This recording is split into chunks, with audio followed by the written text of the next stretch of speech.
Ciao amici e amiche del segno dell'Acquario, benvenuti, io sono Angela e questo è Exoteric World. È così che mi trovate sui social. Questo è l'oroscopo lunare motivazionale che vi darà dei suggerimenti e vi aiuterà a trovare la spinta giusta per affrontare il periodo dal 15 al 29 luglio, dove troveremo la luna piena in Acquario, proprio nel vostro segno, quindi voi potreste sentire molto forti queste energie. Ricordo che è una stesa generica, prendete solo ciò che vi risuona di più, se volete potete integrarla col vostro segno lunare. In descrizione trovate le recensioni dei mazzi usati e il link per acquistarli. Vi invito a iscrivervi e abbonarvi al mio canale per sostenere il mio lavoro. Vi ringrazio moltissimo se lo farete o lo avete già fatto. E adesso procediamo, andiamo ad accendere la nostra luna, vediamo dal punto di vista astrologico cosa aspettarci. Questa luna piena nel vostro segno, appunto in Acquario, indica indipendenza emotiva, ispirazione creativa, voglia di cambiamento, possibilità di pianificare progetti a lungo termine e aprirci alla fantasia, all'innovazione, alle idee originali, all'immaginazione, al pensiero libero, proprio per magari anche collaborazioni e nuove conoscenze. In questo periodo a sfavore possiamo riscontrare dei blocchi, forse a livello razionale o della spontaneità, distacco, isolamento, freddezza emotiva, tensione, rigidità mentale e la solita routine potrebbe diventare un po' faticosa, un po' pesante da sostenere. E adesso andiamo a vedere il vostro primo messaggio. Partiamo con la carta Arturo che parla di sostegno, soprattutto riguardo tutti i legami, quelli più stretti. Siccome riguarda anche il guardiano, insomma qualcuno che ci protegge, forse anche da lassù, però soprattutto magari c'è una persona intorno a noi che ci può essere molto utile. Quindi qui dobbiamo capire se subito intorno al 15 luglio abbiamo bisogno di aiuto e di sostegno, e quindi questo è il caso, il momento giusto per rivolgersi appunto a qualcuno, oppure occuparci maggiormente di creare e mantenere legami solidi e sinceri, quindi anche proteggere noi stessi, le cose, le persone più care. Questo è il nostro punto di partenza, adesso procediamo con la seconda carta che è il volo notturno. Il volo notturno ci dice che in qualche modo ci sono dei dubbi, delle perplessità o una situazione che stiamo vivendo che non è molto chiara, quindi c'è qualcosa che ci destabilizza. In qualsiasi circostanza ci troviamo, meglio non fidarsi del tutto, meglio stare in guardia per qualcuno o per qualcosa, anche per cose che stanno per entrare nella nostra vita, quindi di non credere totalmente a quelle che possono essere delle promesse clamorose, delle opportunità fantasmagoriche, quindi qualcosa non è come sembra, quindi meglio valutare, osservare e vedere, diciamo, prima di muovere un passo, prima di prendere una decisione, di fare e dire qualcosa.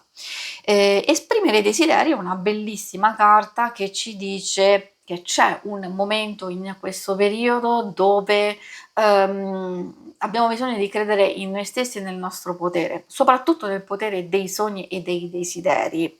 E quindi ecco che arriva la possibilità di pensare in termini di cose che si possono realizzare anziché pensare in limitazione, cioè quando noi ci diciamo ah non ci riesco e questo non si realizzerà mai e questo non ce la faccio e questo, allora già stiamo bloccando tutto e quindi rischiamo veramente di non ottenere nulla, anzi di rimanere in una condizione di stress o di sfiducia, eccetera.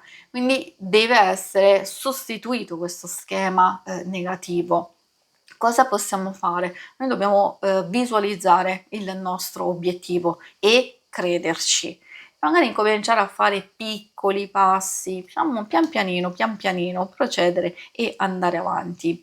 E adesso andiamo a vedere i suggerimenti dall'oracolo dello sciamano. Vediamo quali altri suggerimenti troviamo per voi.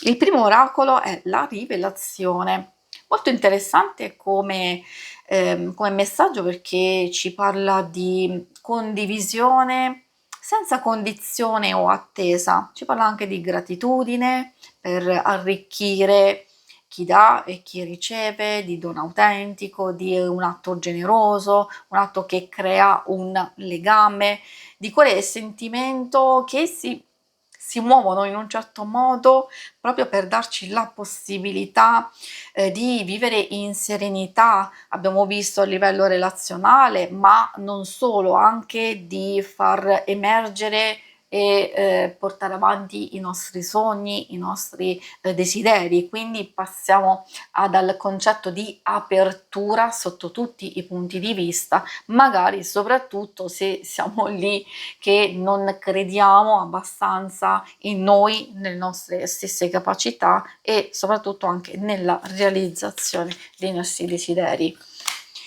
Poi è vero che dipende sempre da che cosa stiamo desiderando, ecco perché lì non dobbiamo crearci illusioni, perché se stiamo continuando a desiderare, a volere un qualcosa che già sappiamo essere irrealizzabile, allora lì forse dobbiamo fare un po' due calcoli, due considerazioni sul fatto di lasciare andare, perché magari c'è qualcosa di più bello, ecco perché c'è esprimere i desideri, forse dobbiamo andare oltre alcuni desideri che sono irrealizzabili per abbracciarne altri che invece sono realizzabili. Il vento domato ci parla di purificazione, di rinnovamento, diciamo, non a caso esce questa carta per quello che vi stavo dicendo come rinnovamento energetico che libera dalle negatività e quindi una consapevolezza che ci permette di creare quello spazio interiore non solo per aver fiducia